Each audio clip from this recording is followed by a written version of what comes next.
everyone, welcome to AMC Movie Talk for movie fans. I'm your host, Ashley Mova, and this is the daily show where we give you all of the latest news from the world of movies, plus a little bit of insight into what it all means. Joining us as always is AMC Movie News Editor-in-Chief, John Campea. Greetings and salutations, everybody. Welcome to the best damn movie-related show on the planet Earth, coming to you live from the Stream.tv studios here in Hollywood, California. We are so glad you decided to make us part of your day. Also here, writer-director John Schnepp. Hey, what's going on Tuesday? Hi. Also at the table, AMC's very own Alicia Malone. Good morning, Tuesday. Looking good. Also here from SplashFilm.com, Jermaine Lucier. Thank you so much for having me back, guys. Hello, everybody. Well, today we're going to do a show just filled of your questions. So Brent Strange writes, "Hey guys, I'm Brent Strange and it's my birthday. I recently watched 42 and saw the trailer for Get On Up, and I can't help thinking Chadwick Boseman will soon get an Oscar. Am I crazy or is he that good an actor? Thanks. P.S. Your show is now a part of my daily routine. You all rock." Well, thank you so much, Brent. And actually, you know, I should mention this because I put on my social media yesterday. AMC Movie Talk got nominated for the 2014 Geeky Awards for Best Podcast. Woo! So keep your eyes open for that. If you live in Hollywood, California, you want to go to the ceremony, you can. We'll look for some links we do there. Could he be getting an Oscar anytime soon? It really depends. I'm going to be right up front with you and honest with you. I was not a fan of his in 42. I actually don't think he did the character justice in 42. I don't think his performance was all that great in 42. And I thought the story deserved a better performance, and I don't think he did. I think it was rather flat, a little bit wooden in it. And I know it's weird to me because I hear a lot of people really praising his performance in it, and I'm like, I watched it again, I'm like, no, he wasn't that good. But that being said, I then had the opportunity to watch about 10 minutes to Get On Up. Oh, yeah? Different story for Get On Up. Really? I'm telling you, I'm watching him playing James Brown, man, and it's like, I'm in. I'm just in. He brings this charisma. Not that in 42 he was supposed to have a big load of charisma, but there was just something about his performance that I felt, like I said, was very flat to me. And you could make the argument that, well, James Brown's more animated, so it's easier there. No, I've seen guys try to play animated characters before, and they still don't come off quite right. Animated characters. Yeah. But this one, I'm telling you, I was impressed. So he's now even the score with me. I'm going to be all in. Now, granted, I only saw about 10 minutes of it. I haven't seen the whole thing. Let's see how the whole thing is. But if he continues to be that guy that we're going to see in Get On Up, then give it a few years and maybe, but let's not jump the gun too much based on one movie. Anyway, what do you think, Alicia? Yeah, I think he definitely has potential as an actor. Get On Up, I've only seen the trailer, but it does look really good. I don't think he'll get any Oscar nomination for that role, but definitely in his future if he continues down this track. He's also a really interesting director as well. One of his short films played at Holly Shorts last year, Short Film Festival here in LA, and it was really good. It was dark, it was haunting, it was about an ex-con and a call girl. Shot beautifully. I thought he did a great job, so I want to see more from him as an actor and a director. Jermaine?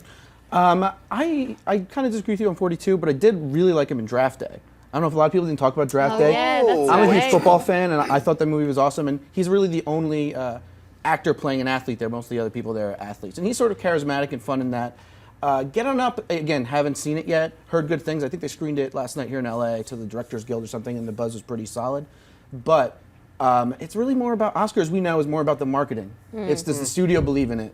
Does the studio want to pay money for it? So he could be, you know, as good as he is in the movie. It's really about how much they pay. So I think it really comes down to if the reviews are that good, and Universal or whoever, I'm not sure of the studio, I just blanked on it. That's what it's going to come down to. Yeah. Schnepp? Well, when I hear 42, I think of Hitchhiker's Guide to the Galaxy. Yeah. So I can never not think about Secret to 42. everything. Yeah. So, and I unfortunately didn't see 42. But I love James Brown, and it seems like you got Jimi Hendrix coming out. I mean, Miles Davis. It's like I can't wait to see all these biopics. They're great. The greats are all being hit up this year.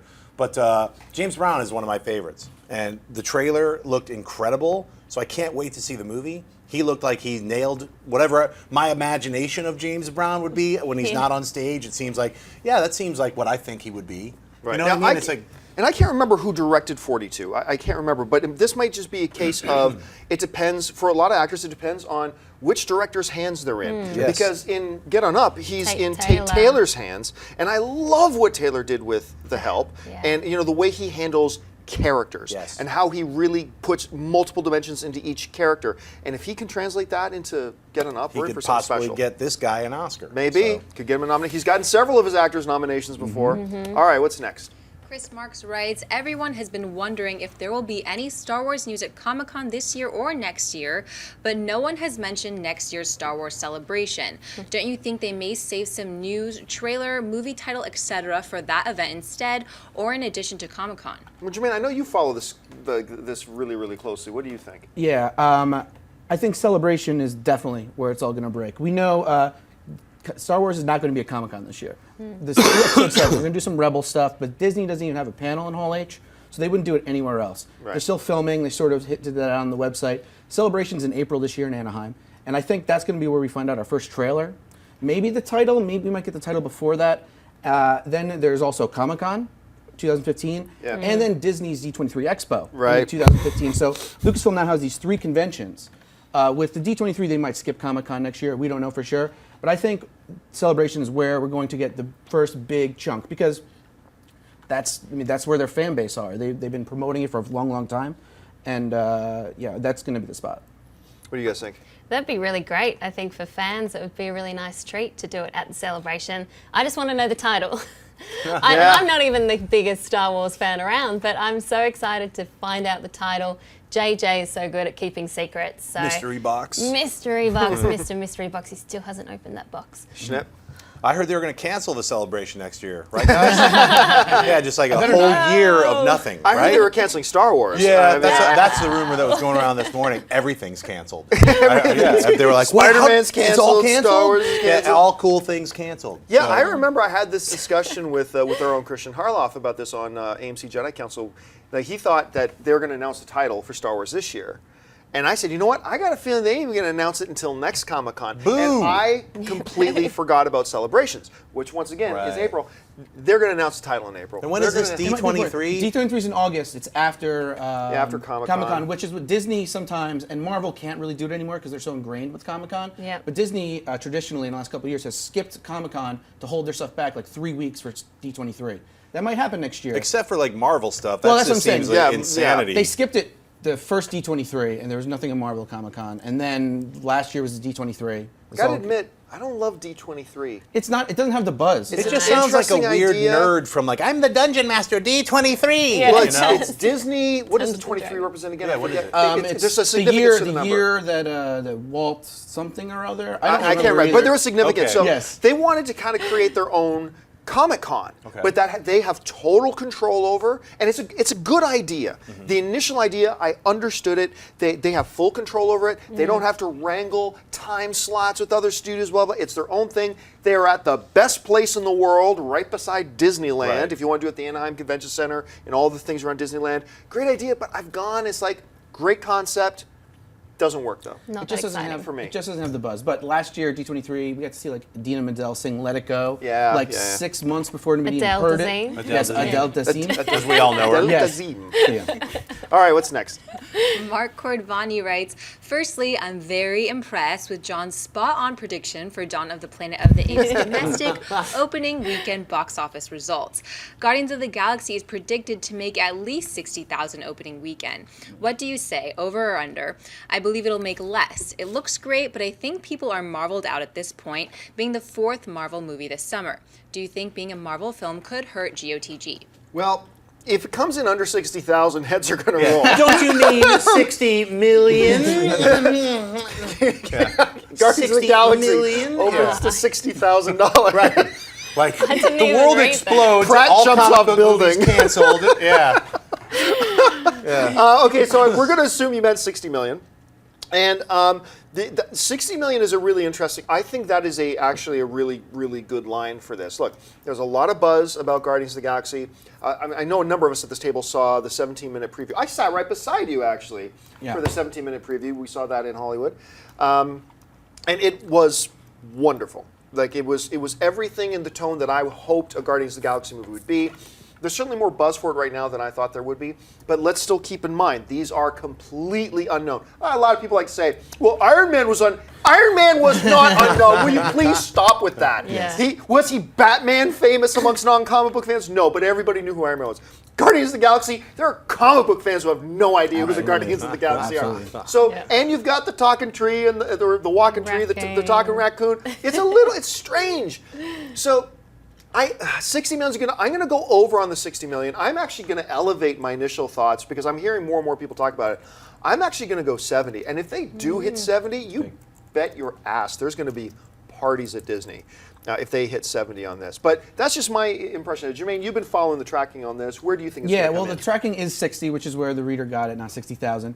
I honestly, I think that is a really interesting number. It's like a Vegas over-under because it's perfect. Right. I'm going to go under just because while the movie geeks, people who watch the show, read the websites and stuff, are very excited for it, I talked to some of my friends who are not in that world. And they were very confused. Not even about the characters. They're confused about like, well, when does this take place with Iron Man? Are we going to see Iron Man? Is Thor? Where is that? I say drop those friends immediately. Never talk to them again. That's just my little. It's not a bad idea. But so they were very confused, and I was like, well, phase 3, and then they just phased out, you know. So I think the X factor here is how good is this movie going to be?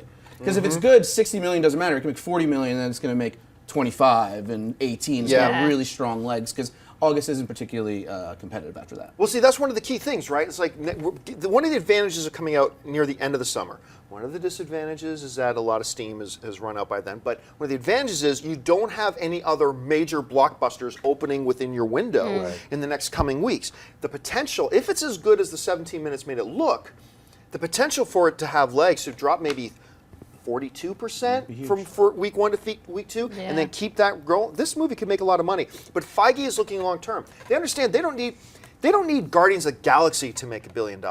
They're thinking about Guardians of the Galaxy 2 making $1 billion. Guardians of the Galaxy 3 making $1 billion. Anyway, Schnepp, what do you think about this over/under number? I said it like earlier this week or last week. At some point on this show, 100 million is what I say. That. It's going to beat Godzilla. You're all going to go see it because I think it's going to be awesome. I didn't see the 17 minutes. I'm just trying to savor it. I don't want it any more ruined than I've seen enough trailers. I'm in 100%. I'm just hoping everyone else is like, look, go see the Rocket Raccoon, go see Groot. You know, it's like, that's kind of exciting to me. All these brand new characters, a brand new universe. They're introducing the entire Marvel cosmic universe in this one movie. It's not just the Guardians. They've got the Nova Corps. If you're a sweaty nerd, you got to see this movie. You know, this is the introduction to all the stuff we've always wanted our whole lives, ever since we were kids. So don't fail. Yeah. Alicia? I think it'll probably go under 60 million because what Jermaine was saying, there's just not much pre-awareness. I think they've done a great job in marketing it now that it doesn't seem so strange that there's a raccoon in a tree. But for the average moviegoer, they'd look at the poster and they wouldn't really know many of the stars involved. Why do you guys hate me? They wouldn't know anything. Why are you all against me? Look at that I want poster. you to That's be like right. Star Wars. I want you to be Like, right. if I was a little Poster. kid and I saw that, I'd be like, that's like my Star Wars. Yeah, Come for on. us it looks really cool. I think it'll probably no. make For like, little kids, it's even cooler. Yeah, but Yeah. Star Wars made like what? How like $30,000 opening weekend or something? I mean, it's Yeah. a different Once time. again, destroying my dreams. I think it will get better. Word of mouth will spread. Something I'm interested in, though, is how it does overseas. Because usually that's where they rely on pre-awareness the most. Yeah, and like I said, I think Disney is less worried about what the box office does on this one. They're thinking Right, long term with right. this. And I will admit, I feel a little guilty admitting this, but very happy at the same time. I'm booked to see Guardians of the Galaxy 3 times before it opens. I am booked and confirmed Bam. for 3 separate screenings of Guardians of the Wow. Galaxy. I'm that excited about it. All right, what's next? Just let us know if it's awesome. I'll take you to one of them. I'll take you to one. Eric Garcia writes, "Hey AMC, I love your show. My question is, do you think we will see the members of the cast from Dawn of the Planet of the Apes in the sequel as main characters? Gary Oldman, Jason Clarke, Kerry Russell, etc." I don't think so. And one of the reasons I really don't think we will is something that Dennis and Schnepp both brought up on the show the other day, which is what we clearly see now for this franchise. This franchise is about Caesar. This franchise is about Caesar. The human characters that come along the way help tell the story, but the human characters are going to come play their part in helping to tell Caesar's story, and then they're going to fall off and fade away. And I don't believe they're ever going to take the focus off that. Now, James Franco, you can make the argument, was kind of the main character in the first one. That's fine, because it was a Caesar origin story.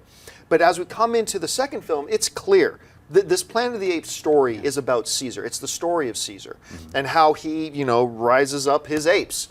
And they did totally, I agree with a few of my online compatriots here, they totally named these movies wrong. The first one should have been Dawn, the second one should have been Rise, but they did the other way around and whatever. But for those reasons, I don't think we're going to see them come back. I thought they were all good in the movie, but it's not about them. Jermaine, what do you think? Yeah, I agree. I mean, there's so much time that has to pass to get to where we're going, which is, the Statue of Liberty. But, and especially, I think came out today, a quote from Matt Reeves, where he shot, or they had envisioned an alternate ending with Caesar and everybody on the Golden Gate Bridge and the battleships coming in. Yeah, we saw that in the trailer. Yes, which was actually created for the trailer. That was the whole shot only created for the trailer.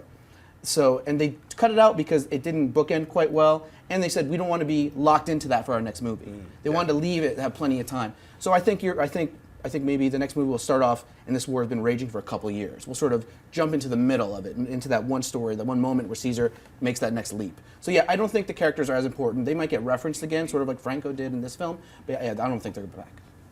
Yeah, I agree with you, and I just got chills when you said battleships coming in. Oh, I'm so excited for the next movie.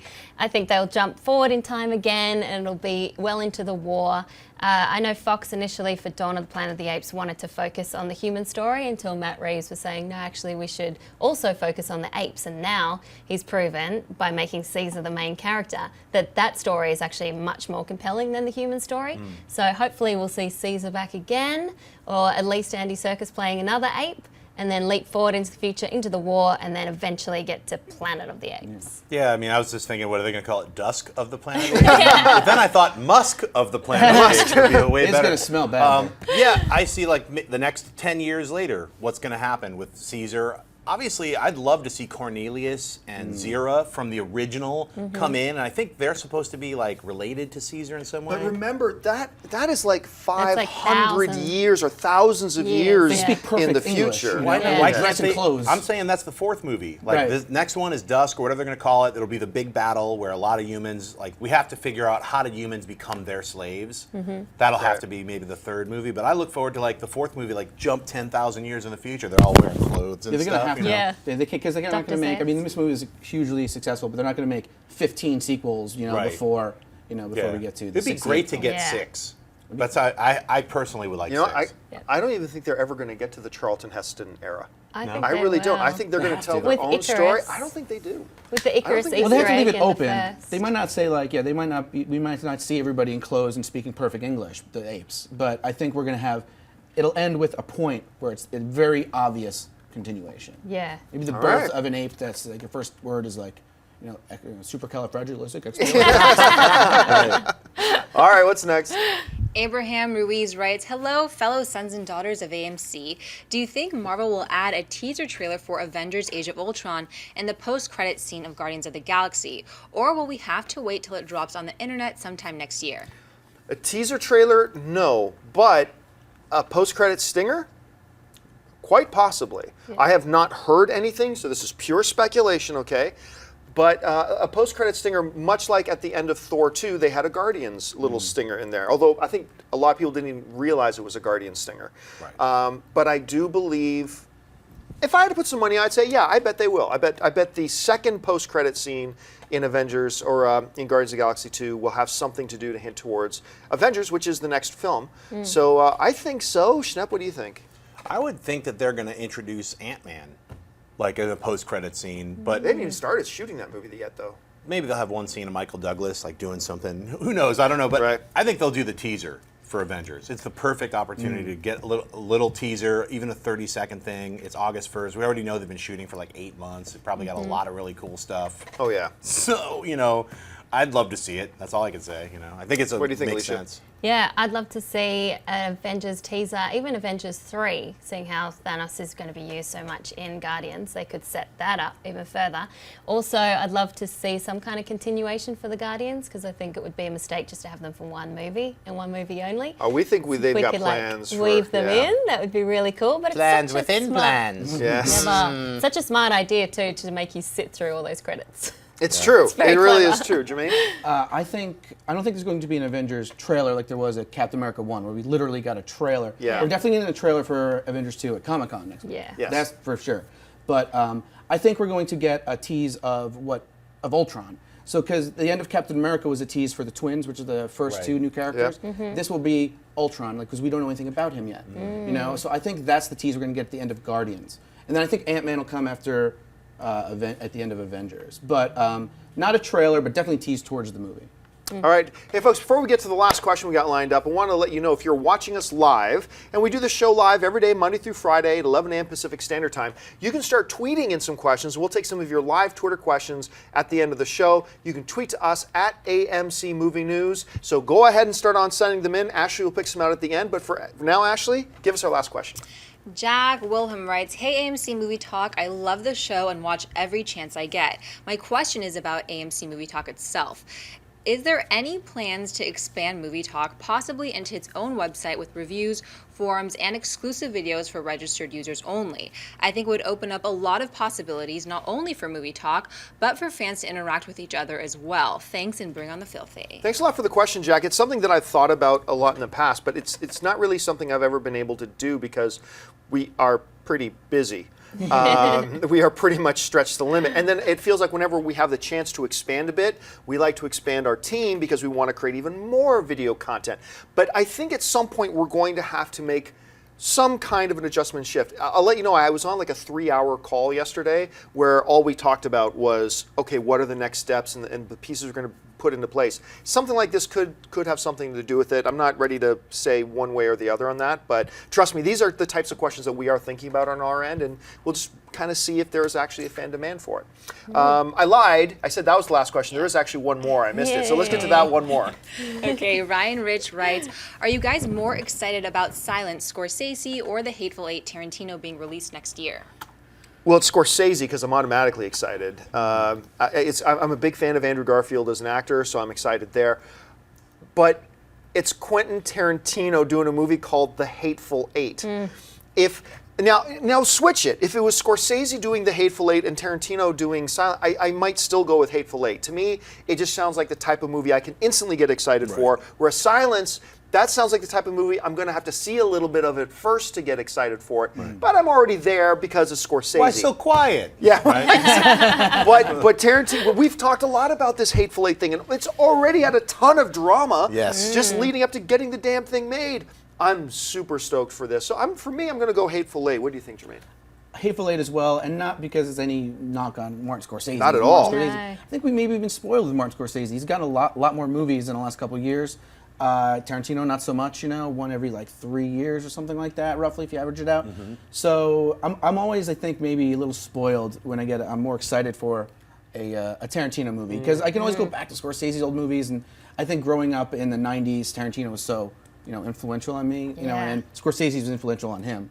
But I think, so for me, I think it's going to be tough until Scorsese does a movie of a book that I'm really, really excited about or something, or an original script. Tarantino's probably always going to be more exciting for me. Yeah, I mean, because like Wolf of Wall Street, right? Yeah. Wasn't super excited when I first heard about it. Right. Okay, he's working with Leo again. That's good. That's excited. Obviously, it's going to be great. But it's not something you get excited about just hearing about the concept. Then once you start seeing the footage and the trailers, and I think the same thing about Silence. What do you think? Well, for me, it's Tarantino. It's also just because, like, I think you hit on it. He's like his library is very small compared to Scorsese, who's got like hits from the 70s, the 80s, the 90s. I mean, all across every decade since he started. And Tarantino's like very measured, not a Malick style, like once every 9 years, and then it's all weird and like I didn't know if I like that. All of Tarantino's movies I love. And The Hateful Eight for me just hits it. I love westerns, and especially incredible violent revenge westerns. And this, at least I didn't read the script or anything. I don't know what's going on with it, but it's called The Hateful Eight. Yeah. And so if you've seen The Magnificent Seven, you like, this is just that ratcheted up with more blood and violence. I don't know. I want to see it. So Especially with him coming off of Django Unchained. Yeah. Yes. That just like Django Unchained to something, a western called The Hateful Eight. Exactly. And Sign me up. Thank you, Tarantino, for deciding to make this film. Yeah. Thank you for listening to all of us who are like, screw those jerks who like read it online and whatnot. Just make that movie because we all want to see it. Yeah. So that's awesome. Yeah, I'm Alicia? excited about The Hateful Eight. I didn't read it online for that purpose because I want to see it be made. Yeah. And it sounds really cool from everything I heard about the live read they did on the script. Yeah. The Western, Tarantino's best genre filmmaker. And it does feel like such a little present every time you get a film from him. Scorsese's Silence sounds interesting, but I'm not too much into religion. I do like that he compares it to Mean Streets. So I'm interested in that and interested to see Liam Neeson in one of his movies again, but you know. I will say this about Tarantino is that I didn't read The Hateful Eight and I didn't read Django, but I read Kill Bill and another script before it came out. Yeah. And it was like reading an amazing book and then having the adaptation be 10 times better, which never happens. awesome. Yeah, So if people have read the script, I'm sure even It if might you be know right. sort of the beats, it's still going to be better just to see his vision. All right, folks, so I said we leave a few minutes at the end of the show, take your live Twitter questions. We're going to do that right now. Ashley is the one with all the power. She's the one who decides whether your question lives or dies. So, Ashley, what have you selected? Brian Healy writes, instead of comedic actors doing more drama, which serious actors would you like to see do more comedy? Well, after seeing that little spot he did with Ricky Gervais, I would have said Liam Neeson. Did you see that Yes. YouTube Yeah. video? So Yes, fantastic. yes. Him, I want to do improv comedy. Right. It's Yeah. I have cancer. Whoa, this isn't funny. Yeah. It's like, I would have said that, but now he's done a couple of comedies, right? Hearing his voice in the Lego movie is just remarkable. I would love to see Daniel Day-Lewis take a shot at That's a good comedy. one, yeah. Yeah. That's the one that I can really think of off the top of my head. What about you guys? I don't know. The first thing that popped in my head is Meryl Streep. I mean, she's done some comedy back in the day, but every time she does a movie, she gets an Oscar nomination. So, Yeah. are you tired of it? Putting on that dress, Meryl? Take it back a notch. Put on some wacky wig and have some fun. Be in a Tim Burton movie. That would be awesome. What do you guys think? Well, I was just thinking about, I mean, I know Michael Shannon was in some comedies, just small roles, but did you see that video of him reading out that letter, that for the sorority letter online? Anyway, if you haven't seen it, he reads it out so brilliantly. saw that, yes. Yeah, Very and funny. that makes me think that I'd love to see him be pretty intense in a comedy. I think he'd be cool. And Christian Bale, I'd like to see more from him. I know American Hustle was slightly a comedy, but Wasn't Michael Shannon? Groundhog Day is his first. What's the- yeah, he was a little bit in Groundhog Day. I think he was a little bit in They Came Together, which is a recent film, but it's Right. a small role. Yeah. I was going to just the popped into my head Anthony Hopkins. I don't know Yeah. why, Oh, my but I goodness. was like, I'd like to see him in a crazy farce. You know, or like him and Liam Neeson just playing a, Oh, my goodness. cold-blooded In Bad Boys killers. 3. Yeah, Bad Boys 3. Anthony Hopkins, Liam Neeson. Yeah. He was in Big that kill. one Chris Rock movie where Chris Rock is the brother of a super spy who dies, and then Bad Company, maybe? I think that might have been the. I Which did probably was a comedy. extremely forgettable though. All right, what's next? Brian Healy writes, oh no, he did it. He already did. David Osborne writes, do you guys think anime will ever be fully accepted by the film community like Disney movies are? That which is? Anime. Anime No. like Disney. No. No disrespect to it, but you're asking, do I think the wider movie-going audience in North America will gain a wide acceptance of it? No, won't. It's crazy because the movies are just as good, if not better, than Pixar or Disney movies. Like, the Studio Ghibli stuff specifically Yes. is the most mainstream, and it's unbelievable. And Disney does their best. They put in the biggest casts, voice casts, and these movies, Princess Mononoke and Spirited Away, voiced by Oscar winners, and they make no money. So yeah, I don't know what it is. I just don't know what the step is.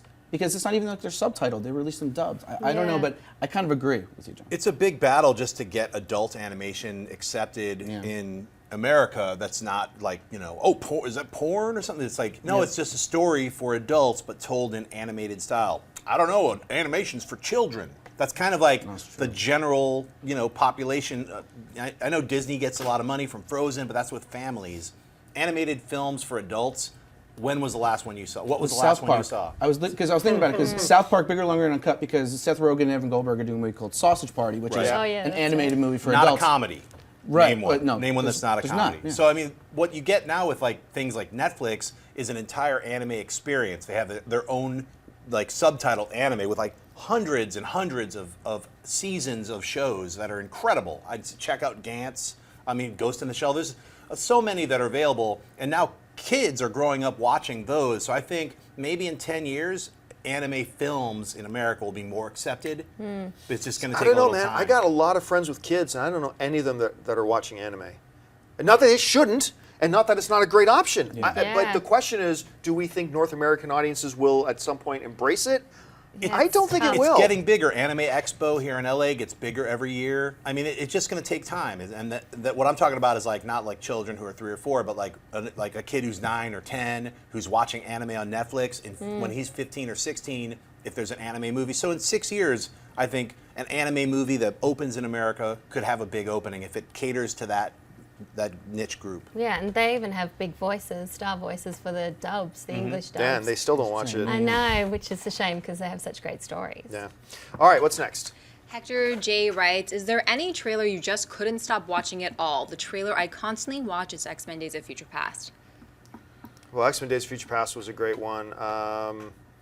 Recently, Dawn. I watched that. Dawn quite was a few good one. times. I didn't watch that a whole bunch of times. I still remember when the first trailer for the first Transformers came out. I watched that so many times, just over and over and over again. And of course, the first trailer for Episode Phantom 1. Menace. Yeah, that was the one I was thinking Yeah. about. That's the one I literally went to a theater and saw it 3 times, just jumping between theaters because they were playing at the that beginning was the and big the end. thing. That started a whole trend. Yeah. I remember movies had people buying tickets to Yes. the movies just to go in and watch the Phantom Phantom Menace Menace. trailer. Because the internet wasn't fast enough to download a real good version of it. Yeah. I literally pressed download on the Phantom Menace trailer, went to the theater, saw it 3 times, then came home and watched it on my computer. So that's got to be it. And these days I avoid the trailers because, like Dawn, it ruined not only the movie, Yeah. what the movie could have been. You know, like so I tried. It was a moment it ruined for sure. Yeah. For sure. And I love like the Grindhouse trailers for Quentin Tarantino's and Rodriguez movie and Machete. I always love those trailers. Yeah, you know, I mean, the trailer I just watched like 8 times yesterday was the new Doctor Who with Peter Capaldi. Because I was like, it's Tom Baker finally, you know, like a new, older Doctor Who. So I mean, as far as films, boy, I don't know. It's a hard one because I watch them like the ones that I really enjoy. I watch like 5 or 6 times, all of them. But the ones I don't enjoy, I watch once and then. I remember Social Network because it did a great version of Creep. And it was really chilling. All right, last question. Dave Coca writes, there are many sequels better than the original movie, but was there ever a part 3 better than the first 2? Depends on who you ask. Because to me, Return of the Jedi is the best of the Star Wars movies. And I know that's not the majority opinion. That's fine. That's cool. But for me, Return of the Jedi, Lord of the Rings, Return of the King That's is probably the best one. the best one. Obviously, The Godfather 3 is no. But those are the 2 that pop into my mind. What about you guys? Yeah. Waterworld 3, I remember bought 25 tickets in advance to just see that 20 times. Matrix 3, no, I'm trying to think right now. Cruel Intentions 3 was amazing, Cruel but just because it was Intentions so bad that Superman it was 3, really great. But Lord of the Rings is one Superman that pops 3 into the was head. that Quest? No, Quest for Peace was 4. Yeah. Superman 3 was with Richard Pryor. Pryor. Yeah, That's and right. Robert Vaughn and like the little video game Where thing. somehow a computer's wires are strong enough to hold Superman. Right. Like, Yeah, what? sorry I brought that one up, but you know what? It's your guys' opinion. I don't think Lord of the Rings number 3 was just because it had like 12 endings. Yeah. I remember it was like, oh, it's over. I love that movie, and then another hour of like. I loved all the Yeah, endings. really? I ate I them liked it. all That's up. just the one thing. Like I a big loved. battle. One of my favorite Battles. movies of all time, Return of the King, and then also, I mean, Last Crusade, maybe. I mean, I think everybody, I think each one of Yeah, those 3 Last Indiana Crusade's good. Jones movies has their champions. Last Crusade, but there I are agree good. completely. There are champions there. I think Raiders is the best still because Last Crusade is just Raiders again. Right. But it's still great. It's got Sean Connery. Yeah, exactly. Yeah, it's got Sean Connery. But now that you bring up, I got to say this: that moment, like, if there's moments that almost make you bawl your eyes out, still for me, one of the endings of Return of the King, Lord of the Rings, Return of the King, is during the whole coronation of the new know king exactly what you're scene, gonna and he's going down, and everybody's bowing to the new king, and then he comes to the hobbits, and the hobbits start to bow, and the king looks at them and says, "My friends, you bow to no one. And then everybody bows to these four little hobbits. I'm getting misty-eyed just thinking about The Howard it. Shore score comes Oh, up. And that's where it should have ended. But then there's 7 more endings. What's wrong with you guys? And 3 all more good. movies. 3 more movies. All right. All right, folks, so that'll do it for us for this episode of AMC Movie Talk. Thanks so much for joining us today. Hey, listen, don't forget, we're going to be at Comic-Con. We're doing a panel. We're doing autograph signings. We're doing a meet and greet. Look in the description of this video, and you'll find a link to the Facebook page where you can get all the details about where you can see us at Comic-Con. And don't forget, lots of great movies playing in AMC theaters right now. Head on over to www.amctheaters.com for all your theater, showtime, and your movie ticket information. If you want an audio-only version of this episode, look in the description. You'll find a link to our podcast RSS feed, so you can listen to us on the way to work or while you're working out or whatever. Soothing. It's such soothing tones of all our voices.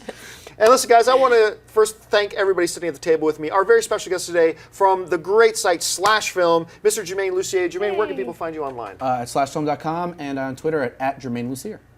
And of course, our very own Alicia Malone. Alicia, where can people find you? On Twitter and Instagram at Alicia Malone. The one and the only Mr. John Schnepp. Schnepp, where can people find you online? Twitter, Instagram at John Schnepp and at TDOSLWH.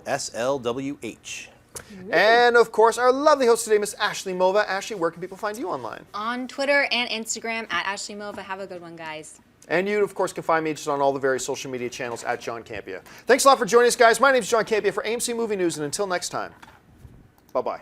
Hey everyone, if you liked this video, click that thumbs up button and make sure to subscribe to our AMC Movie News YouTube channel. It's free and helps you stay up to date with all the latest movie news, as well as our daily AMC Movie Talk show. Also, make sure that you follow us on Facebook and Twitter to stay up to date with all of our special promotions, contests, and prize giveaways.